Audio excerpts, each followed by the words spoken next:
Puji Tuhan, Bapak, Ibu, dan saudaraku yang dikasihi Tuhan, jemaat GPI Pondok Daud yang Tuhan kasihi.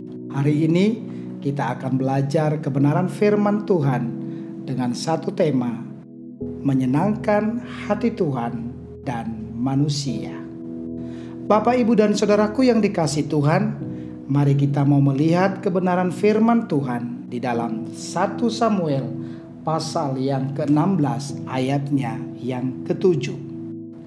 Tetapi berfirmanlah Tuhan kepada Samuel, janganlah pandang parasnya atau perawakan yang tinggi, sebab aku telah menolaknya. Bukan yang dilihat manusia, yang dilihat Allah. Manusia melihat apa yang di depan mata, tetapi Tuhan melihat hati.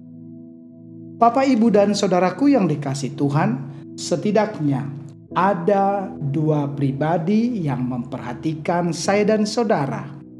Pribadi yang pertama adalah Tuhan, dan yang kedua adalah manusia. Karena alasan itu, Alkitab mengajarkan dua cara berbeda untuk menyenangkan hati Tuhan dan manusia. Terhadap Tuhan yang kita butuhkan adalah iman.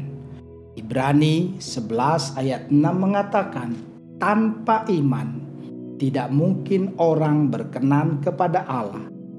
Tuhan tidak menilai kita berdasarkan kemampuan, karakter, atau perbuatan kita. Ketika Abraham percaya kepada Tuhan, saat itu juga Tuhan memperhitungkan hal itu sebagai kebenaran. Tuhan menyatakan Abraham benar pada saat Abraham percaya, bukan pada saat Abraham berbuat sesuatu. Berbeda halnya dengan manusia. Manusia melihat apa yang ada di depan mata mereka. Di mata orang lain, penampilan, karakter, perilaku, tutur kata, dan kemampuan kita sangatlah penting. Begitu juga saat kita memandang orang lain. Di dalam 1 Timotius pasal 4 ayat 12 mengajarkan bahwa kita ditinggikan atau direndahkan berdasarkan apa yang kita perlihatkan di hadapan orang lain. Saya berikan contoh. Jika kita tidak disiplin atau tidak bekerja dengan baik, tidak peduli seberapa dekat hubungan kita dengan Tuhan, atasan kita di kantor tidak akan mempromosikan kita. Begitu juga jika kita pemarah, sombong, kasar, suka bicara kotor, dan berbau tidak sedap, orang tidak akan mau berada di dekat kita. Kita mungkin berkata, tidak masalah, hidup saya berantakan. Toh Tuhan melihat hati saya. Ya, benar. Tuhan memang melihat hati. Tuhan tetap mengasihi kita sekalipun hidup kita berantakan. Namun orang di sekitar kita tidak akan menghargai jika hidup kita berantakan. Saya rasa penting bagi kita untuk memahami kedua perbedaan di atas, supaya kita dapat hidup seperti Yesus yang dikasihi oleh Bapa dan manusia. Lukas pasal 2 ayat 52. Mari kita lihat kembali kebenaran firman Tuhan ini dan saya mau bacakan buat kita semua. 1 Samuel 16 ayat 7.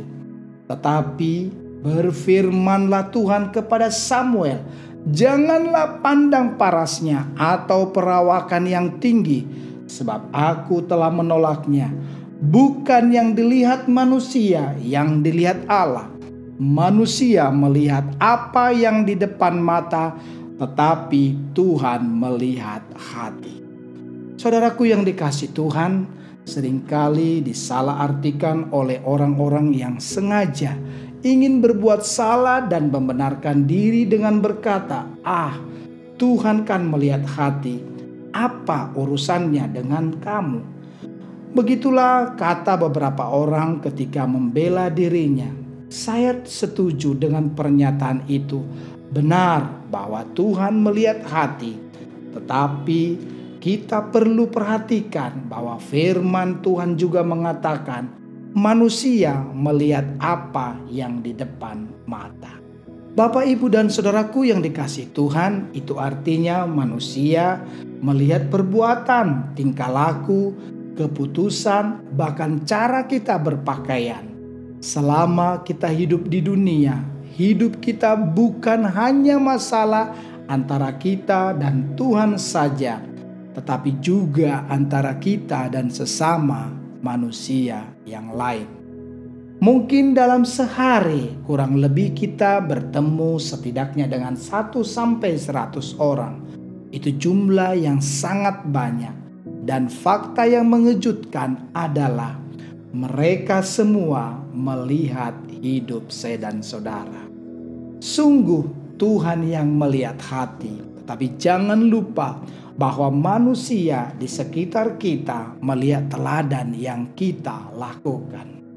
Itu sebabnya Rasul Paulus mengatakan dalam 1 Korintus pasal 8 ayat 9, supaya kita jangan menjadi batu sandungan bagi saudara kita.